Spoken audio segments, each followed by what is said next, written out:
کیا بات ہے عرفان بھائی، ڈسٹرب لگ رہے ہیں؟ بس یار کیا بتاؤں، میرے ابو مجھ سے محبت نہیں کرتے. کیا مطلب؟ دیکھو نا، جب دیکھو ڈانٹتے رہتے ہیں. ابھی بھی گھر سب کے سامنے مجھے ڈانٹ دیا. ہر بات کے لیے منع کرتے رہتے ہیں، یہ نہ کرو وہ نہ کرو، یہاں نہیں جاؤ وہاں نہیں جاؤ. اتفاق سے میرے ابو بھی ایسے ہی ہیں. مجھے تو ایسا لگتا ہے دنیا کے سارے ابو ایک جیسے ہوتے ہیں. صحیح کہہ رہے ہیں آپ. نہ کہیں گھومنے لے کر جاتے ہیں اور نہ ہی کوئی میری فرمائش پوری کرتے ہیں. صرف سنڈے کے سنڈے دیکھنے کو ملتے ہیں، ورنہ صبح جاتے ہیں اور رات کو ہمارے سونے کے بعد آتے ہیں. دوسرے بچوں کے پاپا انہیں مہنگے مہنگے کھلونے اور چیزیں دلاتے ہیں. میرے ابو تو بس مجھے امید ہی دیتے رہتے ہیں. جی ہاں، آپ نے بالکل صحیح کہا. دنیا کے سارے ابو ایک جیسے ہی ہوتے ہیں.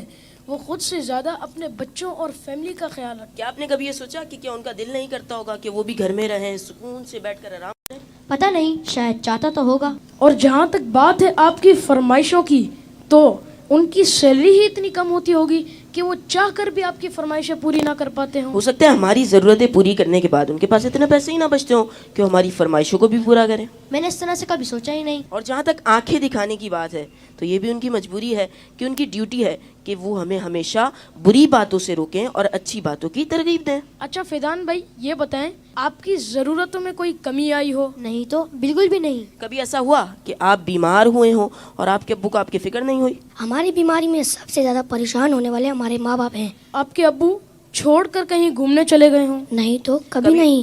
کبھی ایسا ہوا کہ آپ کے ابو نے خود تو کچھ اچھا کھایا اور آپ کو نہ دیا ہو؟ کبھی نہیں. اگر کوئی اچھی ڈش کم ہوتی ہے تو وہ ہمیں دے دیتے ہیں اور کہتے ہیں تم کھا لو، میرا دل نہیں چاہ رہا. اگر یہ پیار نہیں ہے، محبت نہیں ہے، تو پھر کیا ہے؟ ماں اور باپ دونوں ہی محبت کرتے ہیں، لیکن ماں کی محبت نظر آ جاتی ہے اور باپ کی محبت کو محسوس کرنا پڑتا ہے. میں کتنا غلط سوچ رہا تھا اپنے ابو کے بارے میں. لو یو ابو. Love you very much. باپ ہی ہوتا ہے. باپ ایک سایہ دار درخت ہوتا ہے. آج ان بچوں کی باتوں نے مجھے اپنے والد بھی یاد دلا دی ہے. واقعی اچھے کھانے انہوں نے ہمیں ہی کھلائے، اچھی چیزیں انہوں نے ہمیں ہی عطا کی. اور وہ بچے جن کے والدین ان کی فرمائشیں پوری نہیں کرتے نا، انہیں یہ سوچنا چاہیے. صرف میں بچوں سے بات نہیں کروں گا، گھر کے اور بھی افراد ہیں، زوجہ بھی ہے، بیٹی بھی ہے. وہ کہتی ہے ابو آپ ہمارے لیے کچھ لاتے نہیں ہیں. بیوی کہتی شوہر سے آپ کچھ لاتے نہیں. اس بیچارے سے تو پوچھو اس کی مجبوری کیا ہے. صبح سے گھر سے نکلتا ہے، چاہے سردی ہو چاہے گرمی ہو. کوئی موٹر سائیکل پر جاتا ہے، کوئی بس پہ بیٹھ کے جاتا ہے، کوئی دو بسیں بدل کے جاتا ہے، بارش میں بھی جاتا ہے. کیوں جاتا ہے؟ کہ چھٹی کروں گا تو تنخواہ کم ہو جائے گی. تنخواہ کم ہو جائے گی تو بچوں کو کیسے پورا کروں گا؟ اسکول کی فیس بھی دینی ہے، بچوں کے لیے کپڑے بھی لانے ہیں، کھانا بھی وقت پر لانا ہے. ہر چیز ہمیں تیار ملتی ہے. اس کی سورس کون ہے؟ وہ سورس ہمارے والد ہیں. اور بہت پیاری بات اس بچے نے کہی کہ ماں کا پیار تو نظر آتا ہے، والد کا پیار محسوس کرنا پڑتا ہے. پوچھو ان سے جن کا باپ چلا گیا. والد ایک سایہ دار درخت ہے. کبھی درخت کو دیکھا آپ نے؟ اس کے اوپر کے پتے گرم ہوتے ہیں، وہ ساری دھوپ اپنے اوپر سہ لیتا ہے اور اس کے نیچے اپنے بچوں کو چھاؤں دیتا ہے.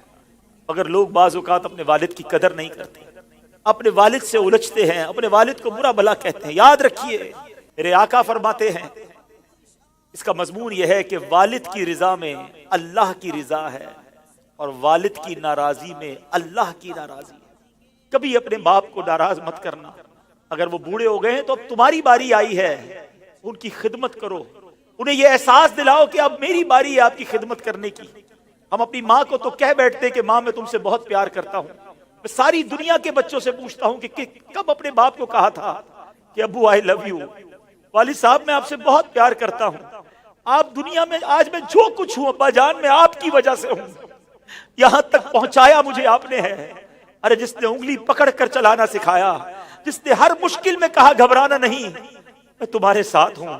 کہیں پھنس جاتا تھا تو ابو کے پاس آتا تھا، وہ کہتے بیٹا میں سنبھال لوں گا. اب وہ جب چلے گئے اب پتا چلتا ہے کہ کون ہے جو سنبھالے گا. بچپن اور بڑھاپا برابر ہوتا ہے. جب ہم چھوٹے تھے ہم نے بڑی ضدیں کی، ہم نے بہت اپنی باتیں منوائیں. اب سمجھو والد صاحب کا جب بڑھاپا آ گیا تو میں نے ان کی باتیں ماننی ہیں. ان کی غصے کو برا نہیں ماننا، ان کے ٹوکنے کو برا نہیں ماننا. کبھی باپ کا دل مت دکھانا. یہ مت کہنا کہ آپ کو نہیں معلوم. ارے اسے کہتے ہو کہ نہیں معلوم جس نے ہمیں چلنا سکھایا، جس نے ہمیں کھڑا ہونا سکھایا، ہر مشکل میں جس نے ہماری مدد کی. خدارا میں ساری دنیا کے بیٹوں سے، ساری دنیا کی بچیوں سے، ساری اولاد سے گزارش کرتا ہوں اگر تمہارے والد زندہ ہیں ان کو خوش رکھنا.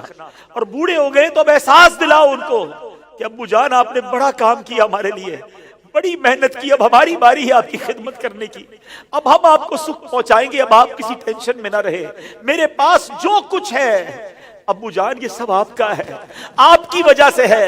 دف ہے اس اولاد پر جو اپنے والد کو کہتی ہے کہ یہ میرا ہے آپ کا نہیں ہے، میں نے کمایا ہے آپ نے نہیں کمایا۔ یہ کبھی مت کہنا میرے پاس جو کچھ ہے، جو شرافت ہے، جو عزت ہے، جو دولت ہے، وہ سب کچھ ماں باپ کی وجہ سے ہے، وہ والد کی وجہ سے بالخصوص ہے۔ اپنے والد کو بڑھاپے میں خوشی دینا، اور جن کے ماں باپ چلے گئے اب ان کے لیے خوب اصالہ ثواب کرے، ان کی قبر پر جایا کرے، وہاں دعائیں کیا کرے، بڑی پیاری دعا ہے۔ آؤ آخر میں مل کر ہاتھ اٹھائیے، اپنے ماں باپ کے لیے جو قرآنی دعا ہے وہ کرتے ہیں۔